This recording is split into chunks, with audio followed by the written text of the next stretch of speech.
this is the angle, right? Because City getting Haaland, Liverpool getting Nunes, right? But the elephant in the room is, you should listen to your man analysing Anfield. He's very fucking good, man. He breaks it down, like in tactics and shit. So I'll give you what you were talking about, which is exactly what I was fucking talking about to you. City get Haaland, Liverpool get Nunes. How will the two teams operate? Now his angle was that he has a sneaky feeling that Klopp is going to take Nunes out for a bit and do what he did with Fabinho and Robertson and gradually throw him in here and there, building around the team. He says City don't have that luxury. He says a big thing with City not doing their preseason games, it's all about training ground, because this is where the elephant in the room for Man City is. Them getting rid of Jesus and Sterling. So now they get rid of. So he's saying in matchup against Liverpool against Man City. So now they've lost wingers, right? They've lost width.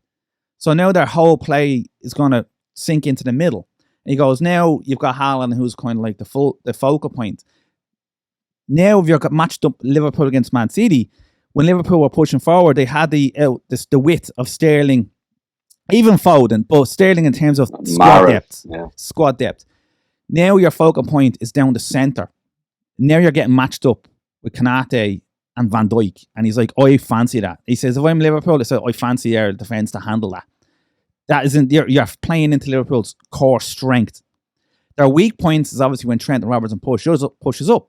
It was brilliant now. I'm paraphrasing, but that's the kind of the premise of, he looks at it as a positive thing. And again, when it's not working out for, let's say it's not working out for Man City in game, they don't have many, because of their squad depth, they don't have many because they're missing Jesus. The plan B angle. Now they can go out a little bit with Foden or Grealish and Mahrez, right?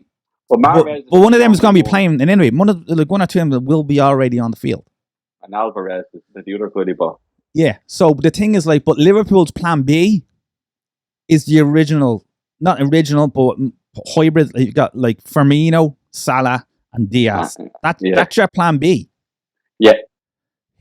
He will do better than the other Arsenal striker who fucking Lacazette fucking shite, you know what I mean? I think is not that good. If you're an Arsenal supporter, it's as simple as, listen, we've been there. Does he improve what we have? Yeah, he does. In fairness, he does improve. But if you can keep him fucking smiling, all that jazz, he will score goals. Arsenal being busy in the market, you know. And now they're in Europe as well, so they have to. But the funniest thing about it is that the Saliba guy, is the one that's coming out with the pre-season with the most hype. You know, the centre half they bought a few years back, and they just loaned him out when they thought he didn't get on with Arteta straight away. But now he seems to be the number one centre back. You know, he spent the most in the window. Yeah, you know, he spent 40 million on Ben White. You know what I mean? And this guy is coming straight in as the number one centre back by the looks of it. And heavy. Yeah. Hard-nosed fucker. But in fairness to the fucker, he runs Spurs quite well. Yeah, he's probably going to give them a lot of money to buy this summer. You know, so Spurs are going to be a dark horse top. Well, they're shooing top 4, I think. Top 3, yeah, definitely top 3. I think they're shooing. I think if they had no Europe, I'd be like, you never know in the league. But they're in Europe now, so massive difference. Squads. I think definitely top 3. They're not. Yeah, it's going to be a nasty bastard of a side. I think Chelsea. They're a good team.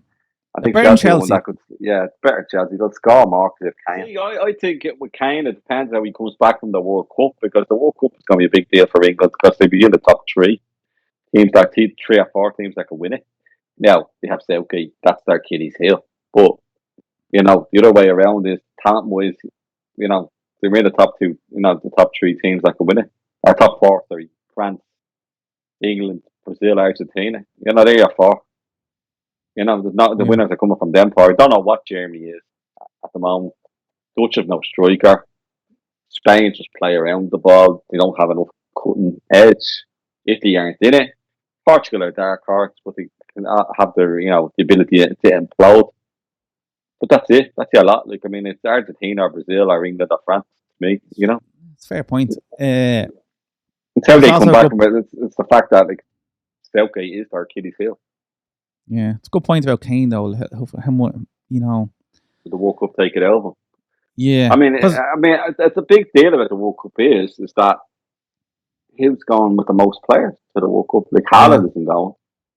Because it's a congested season, isn't it? In terms of, I mean, Liverpool and like Klopp and Guardiola probably give the players a week off and then put them back into camp to keep them hot and fit, ready for the team to stay. Yeah, team to stay. Those lads go on the World Cup, come straight back into the team. Boy, good luck. You're locked out sick, back. You're in the camp. COVID test, grand, into the camp you go, you know? Yeah. I was going to say, I think Spurs have probably, arguably, they've bought quite well. Fairness. Yeah, like, I mean, Conte's things is wing backs and 3 lads up front. Now he has 4 to choose from for the 3. Mm. And now he has two blocks of wing backs. You know, two wing backs on either side. He's assessing Jan and Perisic because he's going to get rid of the Reguilon off on loan, I think. And he's got Matt Doherty and Jed Spence on the right. So he's got his kicker in midfield now. They were missing Doherty for a good bit, and I mean, you might laugh, but he was playing very well for Spurs. No, he had got going. He did. He had got going. Conte didn't really rate him, I think, when he first came in.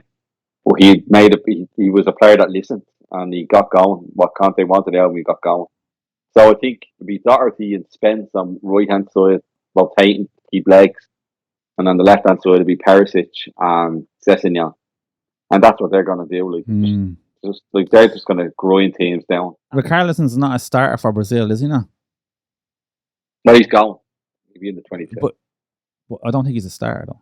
He starts now and again, like Firmino. So it could be Richarlison, could be the cushion for Kane if Kane's reduced. Yeah, but he's going to, like, Richarlison's going to be the 22. And Richarlison, even Firmino, will be the 22. And it'll be like Neymar, Jesus. That'll be the 4. Probably they'll go front, you know. The weirdest thing with the whole thing week United was Gary Neville coming out and telling your man to go on strike. Like, your man doesn't want to join him, you tell him to go on strike. Where's the logic? Yeah.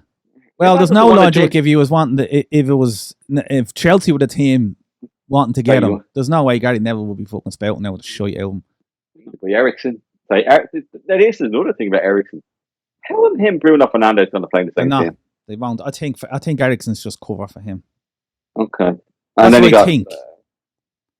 So did they replace Pogba? They're trying to replace Pogba with De Jong. That's the thing, isn't it? Yeah.